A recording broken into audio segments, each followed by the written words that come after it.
Hey, bonjour à tous. Très content de vous retrouver pour cette rentrée. J'espère que vous avez passé un bel été. On évoque aujourd'hui la communication non verbale.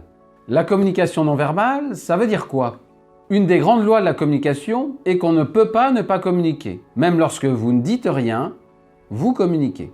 À côté du verbal, les mots, le paraverbal, la voix, la communication non verbale a toute sa place à travers la gestuelle et le langage corporel. De manière inconsciente, le non-verbal va transmettre à l'autre les émotions ressenties. C'est quoi le but? Votre non-verbal permet d'entrer instinctivement dans la relation à l'autre, de communiquer sans parler, de montrer que vous écoutez, que vous êtes d'accord ou pas, que vous comprenez ou pas. Sauf jeu d'acteur, difficile de masquer ses propres réactions. D'ailleurs, autant exprimer vos émotions et en donner l'intensité, puisque tout le monde va les voir. Là encore, tout est communication, et le corps dit tout haut ce que l'esprit pense tout bas.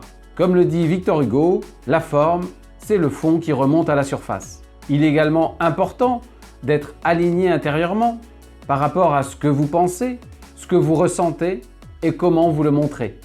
On parle alors de congruence, cette attitude juste, sans discordance, entre ce qui est pensé, ce qui est dit et ce qui est fait. Enfin, par les mots, vous ne faites que communiquer.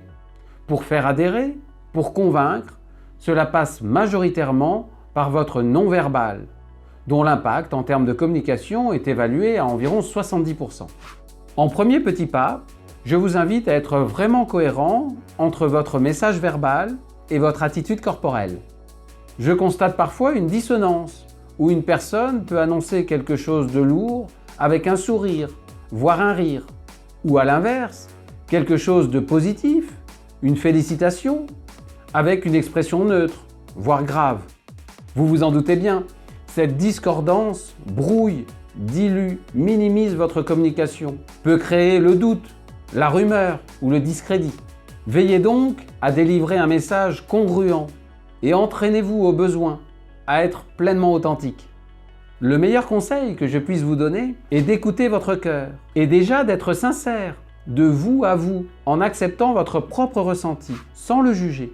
On se retrouve à nouveau mardi prochain pour évoquer ensemble le fait de poser un cadre à vos relations. Et d'ici là, n'oubliez pas, votre parole a du talent.